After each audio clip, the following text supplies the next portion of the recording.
चमकपुर गांव में गोपाल नाम का एक लड़का रहता था।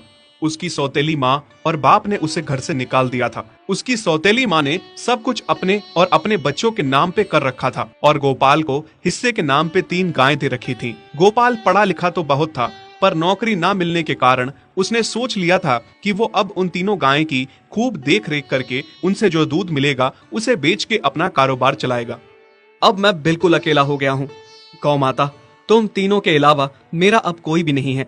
बस मेरा घर चलाने के लिए तुम तीनों को मेरी मदद करनी होगी। तीनों गायें बहुत ही हट्टी कट्टी और जवान थीं और रिश्ते में भी एक दूसरे की बहनें लगती थीं। चंपा, चमेली और मैना। मैना सबसे बड़ी और समझदार गाय थी। चंपा गर्भवती थी और चमेली को अभी अभी बच्चा हुआ था। वो दूध दे रही थी, जिसके दूध को बेच के गोपाल का थोड़ा बहुत घर चल रहा था। पर गोपाल को अब चंपा और मैना पे पूरा भरोसा था कि जब उनका बच्चा हो जाएगा तो वो खूब दूध देने लगेंगी और जिससे उसका कारोबार अच्छे से सेट हो जाएगा। देखा चमेली बहन, हमारे मालिक को कितनी उम्मीदें हैं हम तीनों से।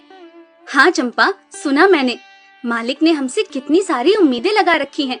और उम्मीद रखे भी क्यों ना, कितना समय खर्च करते हैं मालिक हम पे और कितनी सेवा करते हैं हमारी, कितना खिलाते पिलाते हैं हमें, और फिर हम मालिक की उम्मीदों पे खरा ना उतरेंगी तो धिक्कार है हमारी जिंदगी पर। सही कह रही हो बहन तुम। चलो हम तो मालिक के लिए कुछ ना कुछ कर ही लेंगे। तुमने बच्चा दे दिया है, दूध भी दे रही हो, मैं भी गर्भवती हूँ। थोड़े दिनों में मैं भी बच्चे को जन्म दे दूंगी, फिर दूध भी देने लगूंगी। लेकिन इस मैना दीदी को देखो, हम दोनों से बड़ी हैं, एक बार भी बच्चा ना दे पाई आज तक। क्या इसका फर्ज नहीं बनता मालिक के लिए कुछ? ये तो बड़ी हैं, हमसे ज्यादा इसको मालिक के लिए करना चाहिए था, लेकिन हम छोटी होकर इतना सोच रहे हैं। तुम दोनों ऐसा क्यों कह रही हो? क्या गलत कह रहे हैं हम? सही तो कह रहे हैं। कितने सालों से बांझ पड़ी हो तुम। ऐसा कैसे कह सकती हो तुम? बच्चा देना ना देना मेरे हाथ में थोड़े ना है। मैं भी तो माँ बनना चाहती हूँ ना। मैं भी चाहती हूँ कि दूध दूँ और मालिक को मेरे दूध से कुछ फायदा हो। अरे तुम क्या बच्चा दोगी जो इतने सालों से नहीं दे पाई? तुम ये ख्वाब लेना बंद करो कि तुम बच्चा दोगी और तुम्हारे दूध से मालिक को कोई फायदा होगा।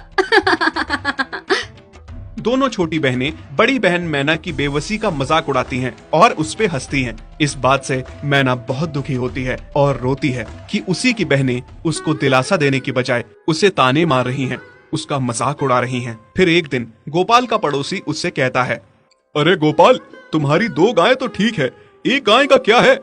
उससे तुम्हें कोई फायदा नहीं है, बेच क्यों नहीं देते उसे? अरे नहीं नहीं भाई साहब, बेचना क्यों उसे? अभी बच्चा